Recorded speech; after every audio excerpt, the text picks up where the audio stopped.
pengertian dari teori belajar. Ya, silakan. Menurut saya itu teori belajar itu perubahan atau tingkah laku bagi seorang seperti dosen mengajarkan kepada siswanya. Oh, jadi maksud dari pengertian teori belajar ini adalah perubahan tingkah laku yang terjadi kepada peserta didik yang diberikan kepada tenaga pendidik tersebut untuk merubah tingkah laku siswanya. Yang lain ada lagi apa yang dimaksudkan? Kalau menurut saya kalau teori belajar itu cara atau metode pembelajaran. Oh, jadi teori belajar yang dimaksud dari teman ini merupakan metode yang digunakan dalam proses belajar mengajar berlangsung. Ya, terima kasih. Jadi teori belajar adalah secara konseptual. Teori belajar adalah suatu teori yang di dalamnya terdapat cara-cara mengaplikasikan dalam proses pembelajaran, baik itu interaksi antara siswa dan guru, baik itu di dalam lingkungan sekolah maupun di luar sekolah. Jadi teori belajar ini bisa didapatkan di luar sekolah maupun di lingkungan sekolah. Sampai sini paham? Selanjutnya kita masuk di yang pertama, macam-macam dari teori belajar, yaitu teori belajar behavioristik. Gardner dan Berliner adalah dua orang yang membuat teori belajar behavioristik. Teori ini berisi tentang perubahan tingkah laku yang terjadi karena pengalaman belajar. Dalam perkembangannya, teori ini menjadi aliran psikologi belajar yang memiliki pengaruh terhadap tujuan peningkatan teori belajar dan praktik dalam dunia pendidikan dan pembelajaran. Jadi, sekaitan dengan teori yang dikemukakan oleh kedua para ahli tersebut yang membuat tentang teori belajar behavioristik ini, dapat ditekan kesimpulan bahwa teori belajar behavioristik merupakan teori belajar yang didapatkan dari hasil proses belajar mengajar. Dari hasil proses belajar mengajar dapat digarisbawahi hasil dari proses belajar mengajar tersebut. Sampai sini bisa ditangkap? Ya. Belajar itu sendiri merupakan interaksi antara stimulus dan respon. Nah, teori behavioristik ini dapat dikatakan berhasil jika memiliki interaksi antara stimulus dan respon. Yang bagaimana sih yang dimaksud dengan stimulus dan respon ini? Misalnya di dalam kelas, stimulus ini yang dimaksud ketika seorang guru ini memberikan materi atau nasihat atau keterampilan apa saja yang memberikan perubahan tingkah laku kepada peserta didiknya. Yang kedua, respon ini yang dimaksud ketika ada timbal balik atau feedback. Mungkin teman-teman sudah pernah dengar atau mengetahui sebelumnya pengertian dari feedback itu sendiri. Ada umpan balik antara siswa dengan guru. Itulah yang dimaksud dengan teori belajar behavioristik. Ada perubahan tingkah laku dari proses belajar mengajar ini. Nah, teori belajar behavioristik sangat bergantung dari beberapa aspek. Yang pertama, tujuan pembelajaran, karakteristik murid, materi pelajaran, media pembelajaran, dan fasilitas pembelajaran. Misalnya siapa yang ada spidol gitu? Oh, ini kan memiliki beberapa tujuan. Misalnya tujuan, karakteristik murid, materi pembelajaran. Jadi proses belajar mengajar ini berlangsung lebih efektif ketika semua aspek itu bisa digunakan kepada tenaga pendidik. Karena sebelum tenaga pendidik memberikan materi, mereka merancang dulu tujuan apa sih yang sebenarnya saya akan berikan kepada siswa ini. Perubahan apa yang harus diberikan kepada siswa ini? Apakah dia misalnya akhlaknya yang pertama kurang baik diubah menjadi yang lebih baik, begitu, maupun sebaliknya, atau siswa ini kurang memahami materi, bagaimana saya bisa merancang tujuan saya sehingga siswa tersebut bisa memahami materi tersebut yang telah saya berikan. Kemudian dalam menyampaikan materi ini ada dinamakan dengan karakteristik murid, karena di dalam kelas tersebut karakteristik murid ini berbeda-beda antara satu dengan yang lain. Mungkin yang satu bisa menangkap lebih cepat, ada yang kurang, ada juga yang di tengah-tengah. Jadi karakteristik murid ini berbeda-beda. Kemudian materi pelajaran yang diberikan kepada guru memberikan materi pelajaran kepada siswanya ini mungkin bisa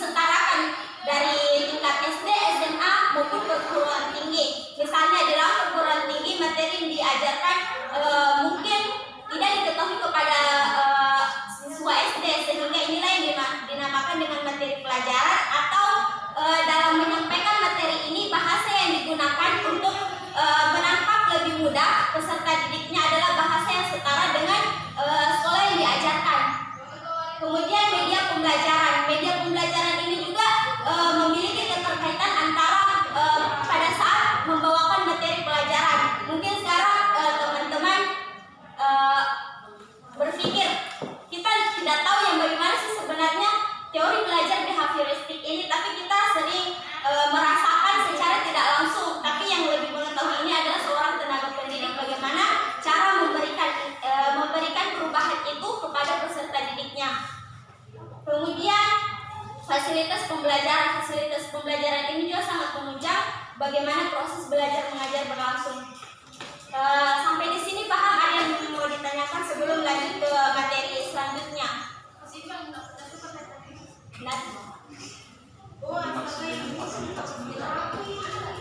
Fasilitas pembelajaran ini misalnya fasilitas bukan hanya dilihat dari aspek medianya, misalnya dalam kelas situasi dengan kondisinya kurang nyaman untuk digunakan dalam proses pembelajaran, itulah yang dimaksud dengan fasilitas. Atau mungkin siswanya kebanyakan kursi tidak memenuhi, itulah yang dimaksud dengan fasilitas pembelajaran juga.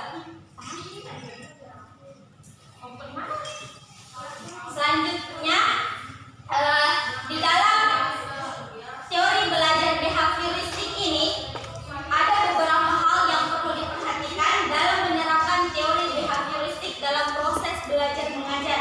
Yang pertama, perhatian guru kepada peserta didik sangat penting untuk dilakukan. Mengapa demikian? Karena terkadang inilah yang sangat diperlukan kepada siswa, perhatian dari guru kepada siswa. Yang kedua, lingkungan belajar harus diperhatikan seperti yang saya katakan tadi. Tidak mungkin kita belajar, misalnya kita belajar dalam kondisi hujan di luar, bukan di dalam lingkungan. Itulah yang dimaksud dengan memperhatikan lingkungan belajar. Kemudian yang ketiga, mengutamakan pembentukan perilaku dengan cara latihan dan pengulangan. Inilah dalam seperti yang saya katakan sebelumnya tadi, seorang guru itu memiliki tujuan untuk merubah perubahan tingkah laku itu sesuai dengan definisi dari teori belajar behavioristik ini. Perubahan tingkah laku ini dengan cara dilihat dengan cara latihan. Yang dimaksud dengan pengulangan ini yaitu apabila pada saat proses pelatihan itu tujuan yang sudah dirancang sebelumnya tidak berhasil, maka dilakukanlah pengulangan sehingga tujuan yang diharapkan bisa sampai pada apa yang ingin diubah kepada peserta didiknya. Kemudian kelebihan teori belajar behavioristik. Yang pertama, guru akan terbiasa untuk bersikap teliti dan peka saat kondisi belajar mengajar. Yang kedua, guru lebih sering membiasakan muridnya untuk mandiri, tetapi ketika murid kesulitan baru bertanya kepada guru seperti tadi, atau ada timbal balik antara guru dengan siswa. Yang ketiga, dapat mengganti cara mengajar yang satu dengan stimulus lainnya hingga mendapatkan apa yang diterima oleh murid. Misalnya dalam metode ceramah, siswa merasa bosan atau tidak menangkap materi tersebut itu dengan cepat, sehingga guru itu dapat merubah metode cara mengajarnya mungkin dengan cara diskusi atau yang lain. Selanjutnya, kekurangan teori belajar behavioristik. Yang pertama, tidak semua pelajaran dapat memakai teori belajar behavioristik atau tidak dapat melakukan perubahan tingkah laku, tapi yang sangat dibutuhkan ini adalah perubahan tingkah laku kepada siswa. Yang kedua, guru diharuskan untuk menyusun bahan belajar dalam bentuk yang sudah siap, seperti sebelum menyampaikan materi, bahan apa yang harus saya ajarkan kepada siswa tersebut, media apa yang harus saya siapkan kepada siswa tersebut, apa yang cocok untuk siswa ini. Paham? Sampai di sini ada yang mau ditanya? Mungkin dari teman-teman bisa menjelaskan, ada yang bisa menjelaskan kepada saya sesuai dengan apa yang sudah saya jelaskan tadi tentang definisi yang dikemukakan oleh kedua para ahli tersebut tentang teori belajar behavioristik. Tidak apa-apa pakai kata-katanya kamu saja. Namanya para ahli itu siapa? Gagne dan Berliner. Gagne, G-E-G-N-E dan Berliner. Mereka yang membuat teori belajar behavioristik ini.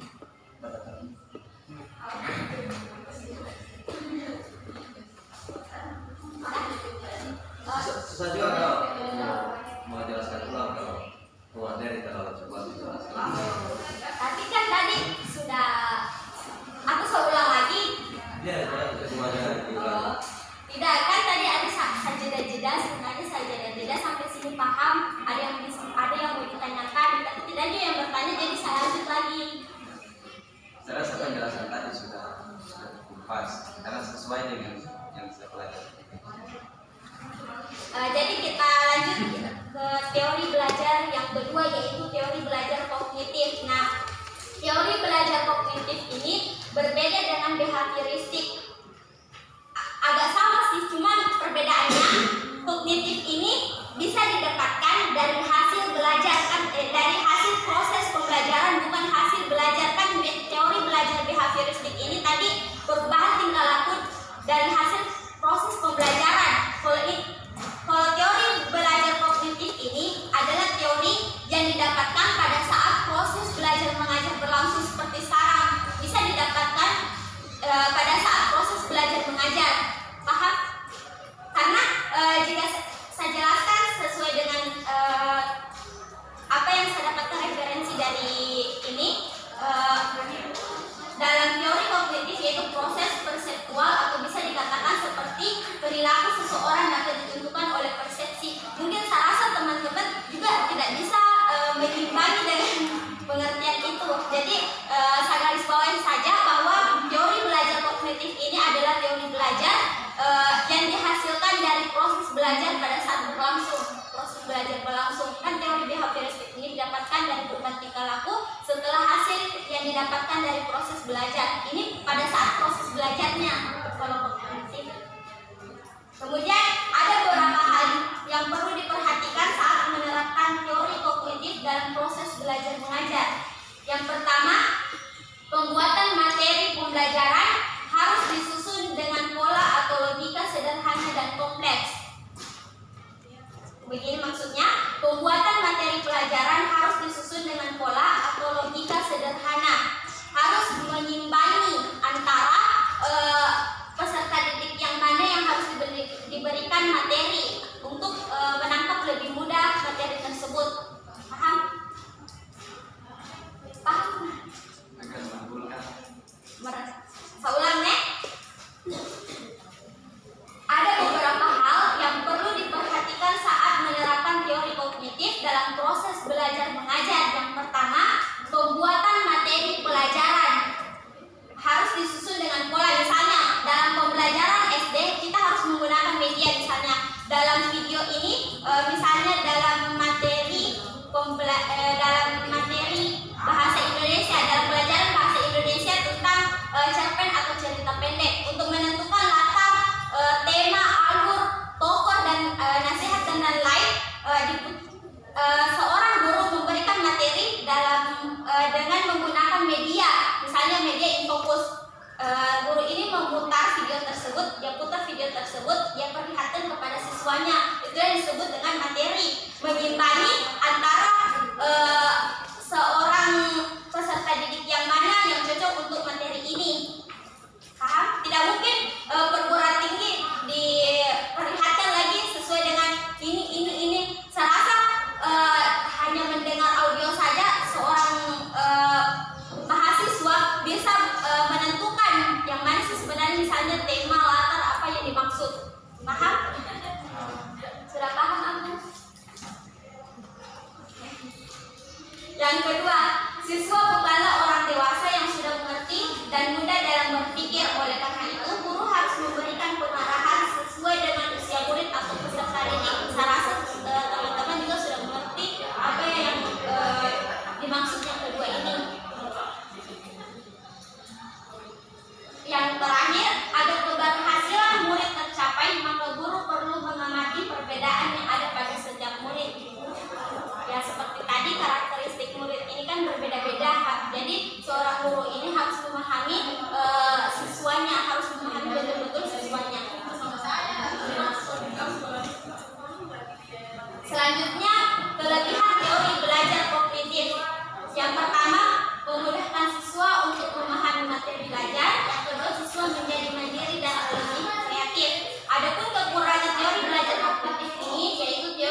implementasinya? Kalau menurut saya tuh dari belajar kognitif itu lebih memperhatikan proses belajarnya daripada hasil belajarnya. Ya, seperti yang sudah saya bilang tadi, bahwa teori belajar ini dilihat daripada saat proses belajar mengajar berlangsung, bukan dari hasil dari proses belajar mengajar. Kan behavioristik adalah hasil yang sudah didapatkan ketika hasil pembelajaran itu telah selesai. Beda dengan kognitif ini pada saat proses belajar mengajar itu berlangsung, bisa didapatkan pada saat proses belajar berlangsung.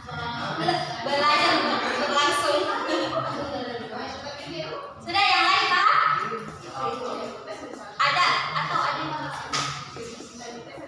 masih ada 8 macam-macam teori belajar yang akan kita bahas hari ini. Ada hasil kesepakatan bonus.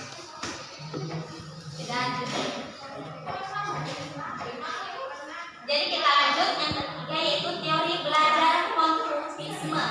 Teori belajar konstruktivisme bukan bagian dari teori pendidikan. Sebenarnya teori ini bersumber dari ilmu filsafat, terutama filsafat ilmu. Dalam ilmu filsafat, hal yang dibahas atau dijelaskan dalam teori ini adalah bagaimana proses terbentuknya pengetahuan manusia. Menurut teori konstruktivisme, pembentukan pengetahuan yang terjadi pada manusia berasal dari pengalaman-pengalaman yang telah dilewatinya. Maksud dari definisi teori belajar konstruktivisme ini dapat kita pahami bahwa belajar ini bisa didapatkan di lingkungan mana saja atau di luar dari pendidikan atau di luar dari lingkungan sekolah. Kan pendidikan ini yang kita ketahui hanya di lingkungan sekolah, tidak didapatkan di luar. Tapi teori belajar konstruktivisme ini bisa didapatkan di luar saja. Misalnya bakat Agung, bakat si Agung ini di luar sangat menonjol, tetapi di dalam lingkungan pendidikan, di dalam lingkungan sekolah, bakat yang dimilikinya ini tidak terlihat. Itu yang dimaksud dengan pengalaman-pengalaman yang sudah didapatkan di luar menjadi ada perubahan yang terjadi di dalam dirinya, ada perubahan yang terjadi dalam dirinya. Ternyata ada kemampuan yang dimiliki dari seorang Agung ini, tapi tidak dilihat di dalam dunia pendidikan. 10 stop. Paham? Baru 21 menit. Kita lanjut. Ada beberapa hal yang perlu diperhatikan saat menerapkan teori konstruktivisme dalam proses belajar mengajar. Yang pertama, saat mengajar sebaiknya memberikan kesempatan kepada murid agar dapat mengeluarkan pendapatnya dengan bahasa sendiri atau dengan apa yang ada di pikirannya, walaupun sebenarnya kata-kata yang dikeluarkan ini belum bisa seperti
kepribadian, perubahan sikap, menganalisis fenomena sosial, dan hati nurani yang diterapkan melalui materi-materi pelajaran.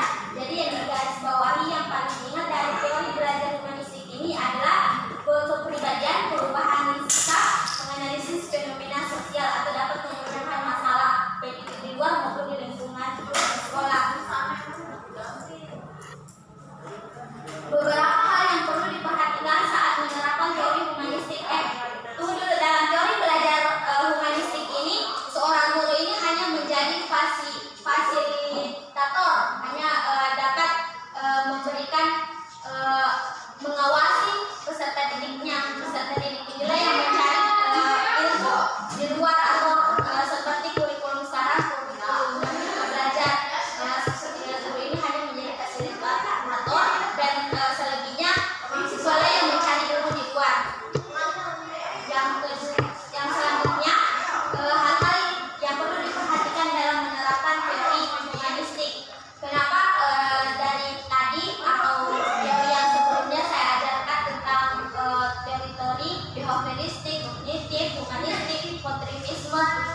Kenapa saya jelaskan hal-hal yang perlu diperhatikan? Karena kita ini kan calon, insya Allah calon guru, jadi harus diperhatikan teori apa yang harus saya gunakan nantinya. Jadi harus dijelaskan apa saya harus perhatikan.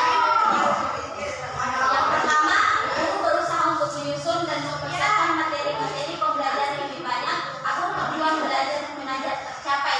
Yang kedua, guru harus tetap santai ketika mendengar tanggapan dari murid yang memberitahukan bahwa ada perasaan yang kuat dalam saat belajar mengajar.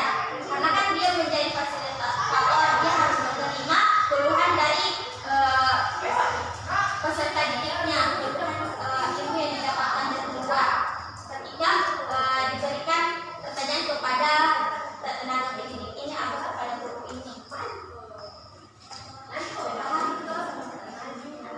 Kemudian kelebihan teori belajar humanistik. Yang pertama, tingkat keberhasilan atau indikator penilaian dari teori belajar ini adalah murid merasa senang dalam belajar karena dia diberikan kebebasan dari luar untuk mencari ilmu di mana saja, baik itu menggunakan teknologi yang sesuai dengan perubahan zaman sekarang ataupun mendapatkan ilmu di mana saja atau dengan teman sebaya atau mendapat ilmu dari keluarga, bisa saja orang tua, kakak, adik, dan lain sebagainya. Selanjutnya, kekurangan teori belajar humanistik. Kekurangan yang ada pada teori belajar humanistik berada pada murid. Maksudnya, murid yang tidak mau mengerti akan potensi dirinya, maka murid itu akan tertinggal dalam proses belajar mengajar. Ketika murid ini diberikan kesempatan kepada guru tidak menggunakan dengan sebaiknya, maka yang rugi adalah dirinya sendiri dalam proses pembelajaran itu, karena dia sudah diberikan kebebasan untuk mencari apa yang harusnya dia dapatkan atau ilmu yang seharusnya dia dapatkan tidak dipergunakan dengan baik. Itulah yang dimaksud dengan kekurangan dari teori humanistik atau teori belajar humanistik. Selanjutnya, teori kecerdasan ganda. Ada yang bisa jelaskan teori kecerdasan ganda atau perempuan atau laki-laki yang bisa menjelaskan teori kecerdasan ganda? Karena kemarin saya sudah jelaskan, Ibu Alun juga sudah jelaskan tentang definisi dari kecerdasan ganda, atau teman-teman juga sudah baca dari rumah sesuai dengan tugas yang telah diberikan dari Ibu Alan tentang kecerdasan ganda. Saya rasa teman-teman bisa mendefinisikan apa pengertian dari kecerdasan ganda tersebut agar kita belajar kecerdasan ganda. Ada yang bisa? Coba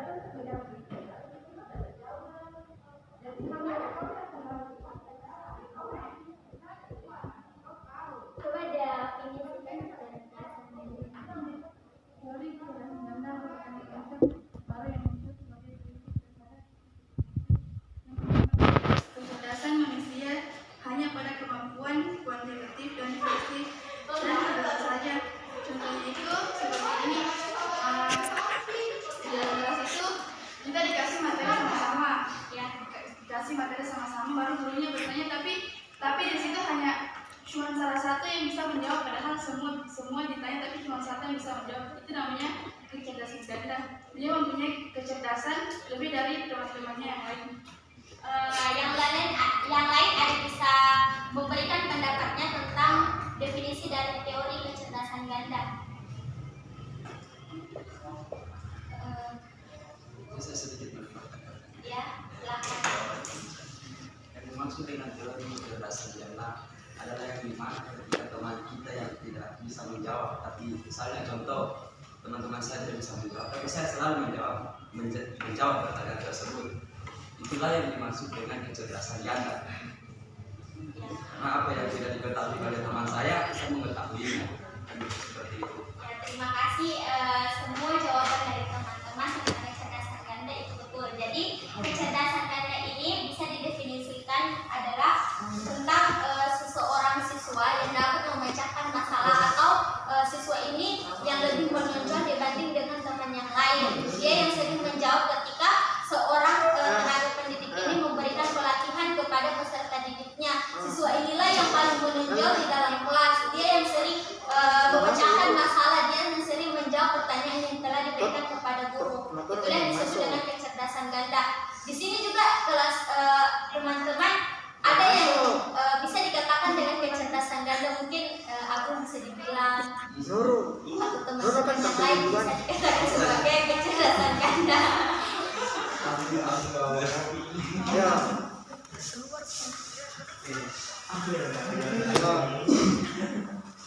Sampai di sini, Pak. Oke, yang keenam, teori belajar sosial kultural. Teori belajar sosial kultural ini dikembangkan oleh seorang psikolog yang bernama Vygotsky, bahwa interaksi anak dengan orang dewasa akan berpengaruh pada perkembangan keterampilan anak seperti orang tua.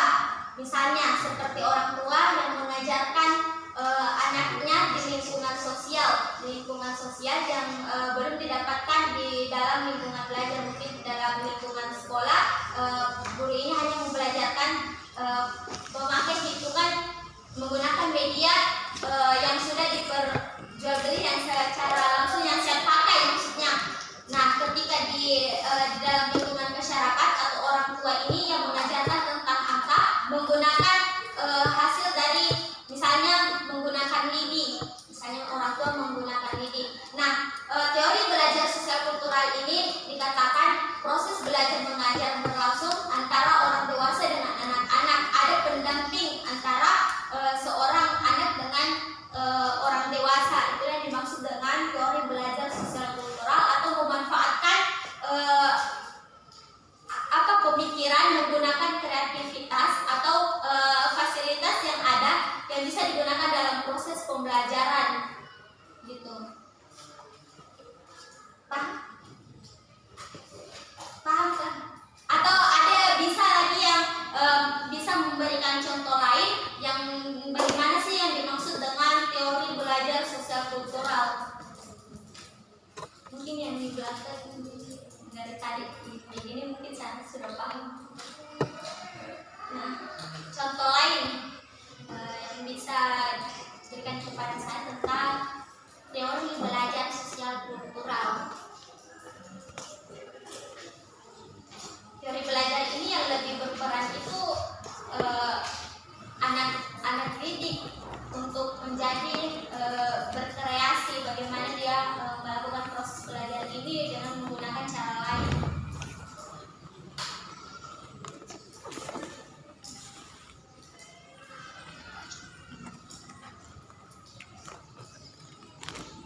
Atau ada teman-teman yang lain mungkin, siapa namanya Kadek? Siapa namanya? Kira. Ya itu mungkin saya nggak tahu.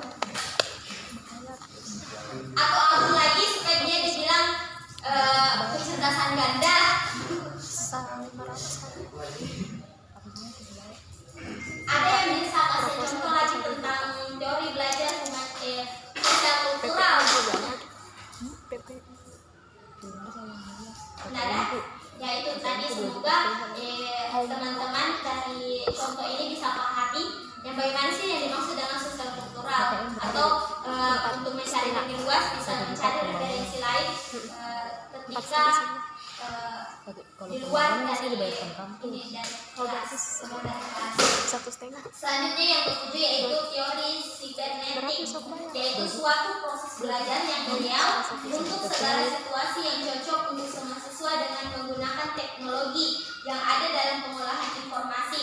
Proses belajar bisa didapatkan di mana saja melalui proses belajar yang berbeda gitu. Tapi dia lebih menekankan pada teknologinya. Proses belajar mengajar ini lebih ditekankan pada teknologinya. Misalnya mata kuliah kita menggunakan misalnya mata kuliah pembelajaran berbasis e-learning, tentu kita menggunakan teknologi sesuai dengan pembelajaran yang akan kita laksanakan. Ini yang paling dilingkari itu teknologinya. Proses belajar mengajar ini dengan menggunakan teknologi sesuai dengan perubahan zaman. Kan kemarin sesuai dengan kurikulum menggunakan buku atau KTSP, kan sekarang semua berbasis online atau menggunakan media. Jadi itu yang dimaksud dengan teori sibernetik. Kemudian yang terakhir yaitu teori belajar konstruktif. Proses belajar yang digunakan dengan beradaptasi dari zaman ke zaman. Teori ini diajak peserta didik dalam untuk mendalami pengetahuan secara bebas atau sesuai dengan pengalaman. Jadi teori sibernetik dengan teori konstruktif ini bersaudara, maksudnya saat menggunakan teknologi juga sesuai dengan zaman ke zaman. Teori konstruksi ini beradaptasi juga dari zaman ke zaman. Proses belajarnya dari zaman ke zaman. Bagaimana proses belajar mengajar itu mungkin teman-teman bisa dapatkan di mata kuliah lain tentang kurikulum apa saja yang sesuai dengan perkembangan zaman. Itulah yang dimaksud dengan teori belajar konstruktif. Sampai di sini Pak.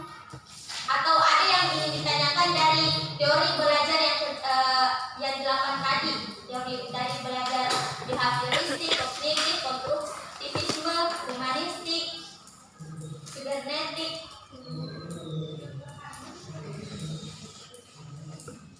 Sampai jam berapa yang tanya Pak? Hah? Setengah 11? Jam berapa sekarang? Boleh 1 menit lagi setengah 11. 1 menit lagi setengah 11. Siapa katingnya? Itu Nurul Hakimah. Nurul Hikmah. Sama dong. Sampaikan saja nanti siapa saja temannya yang tidak hadir toh. Sama kan? Gimana dong? Jadi kalau Ibu Alat tadi nanti apa yang diajarkan bilang macam-macam teori belajar. Bahkan dari sini kamu nanti ditanya sama Ibu Alat, tidak ada yang tahu sesuatu buat sih.